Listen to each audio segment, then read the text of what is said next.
Well, he says, you know, it's written all over your face. You're afraid of going to a seance. But he says, I know you. He says, you're going to come. And then he started to tell me how brave I was when I was aboard ship, you know, different things. He says, you're not the same man, you're changed.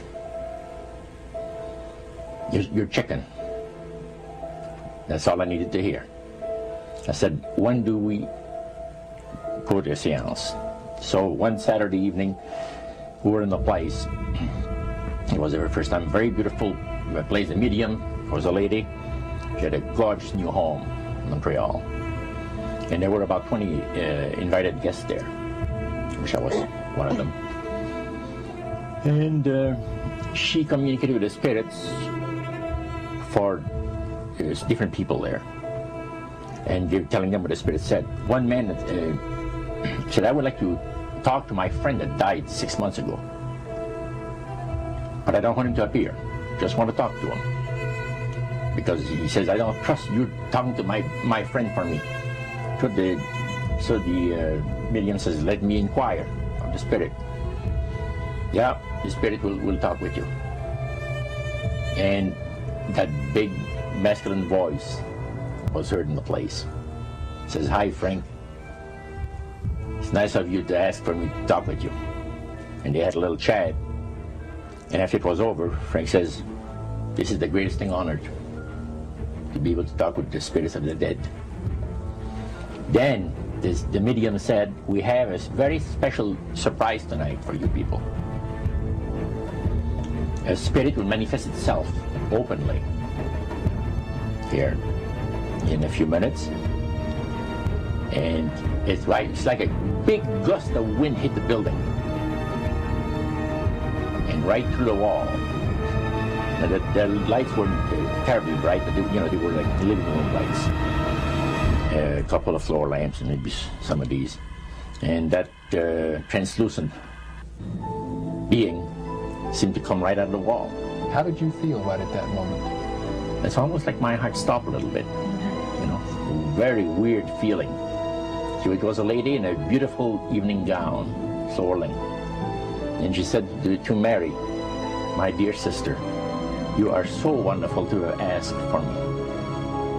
And Mary fainted and fell right off her chair on the floor. And a couple of guys jumped up and picked her up, and spirit gone. That was the beginning of it. That's how you got into it. Yeah, that's the way I got into it. After a while, you see, there's something interesting about the human mind. You can adjust an awful lot of stuff. You can adjust to a lot of things that would terrify you to begin with. After a while, they become common and ordinary.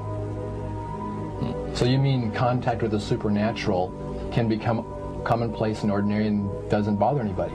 Yeah. In other words, the more that you do it, you're not uncomfortable. That's right. It's just not an uneasy feeling. Yeah. So how did you feel about it? Then I got into a secret society that worshiped the spirits, you see. Well, how is that different from the seance, Roger? It happens that the seance are not involving in many ways.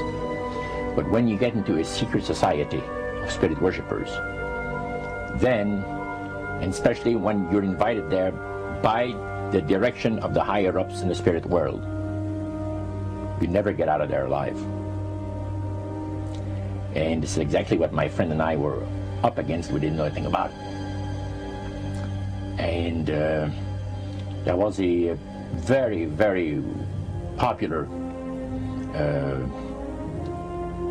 big band leader. Jazz band, yeah, very famous. And one night we went to one of these seances, and he was with his wife.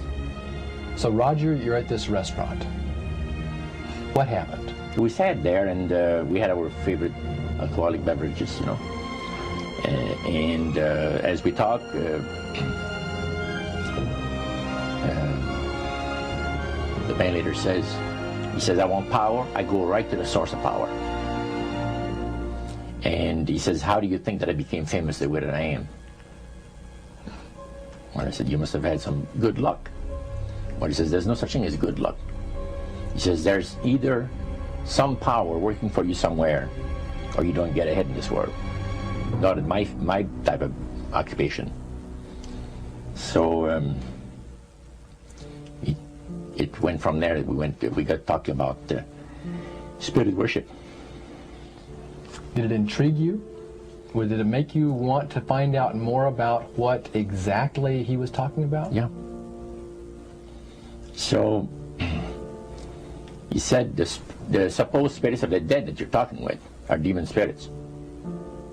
They're fallen angels. They're beautiful beings. Just set it out, just like that. Oh, yeah. It didn't make you uneasy when he said they were Well, demon it shocked you a little bit, you know. Something that you first hear mentioned to you. He said, you guys have got a great future ahead of you. Because we've been told, the high priest of our society, secret society, has been told that the master has very special plans for you too. Now, what did he mean by the master? Satan. And we were interested to hear more about it. And he told us, he says, look, we worship spirits. We worship Lucifer and all his angels. They're just as beautiful as they did before they were cast out of heaven. He says there was a misunderstanding in the whole thing. He says among the inhabitants of the galaxies. And he says our master was misunderstood. And God did not bear with him like he does with people that make mistakes today.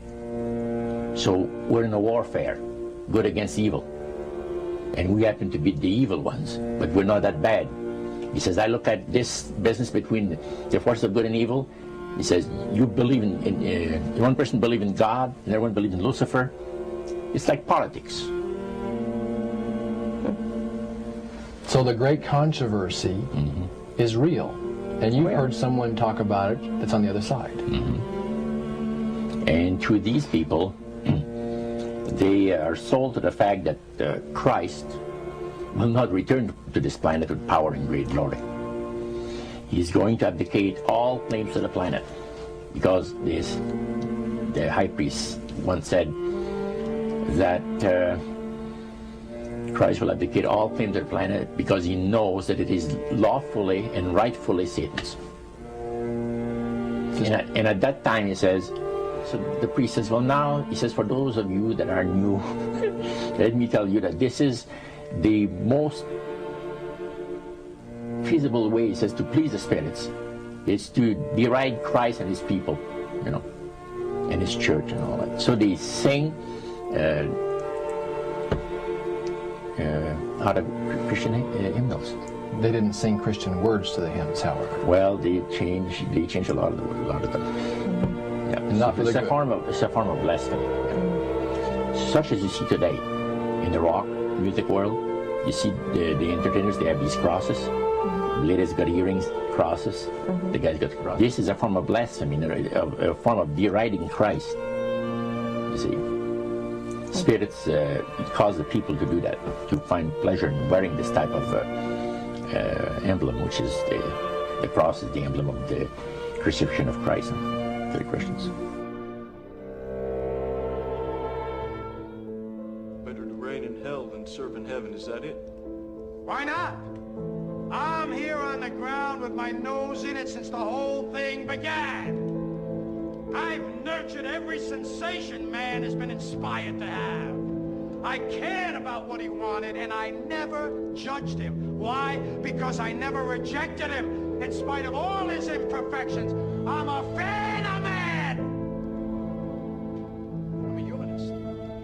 Maybe the last humanist. Who, in their right mind, Kevin, could possibly deny the 20th century was entirely mine?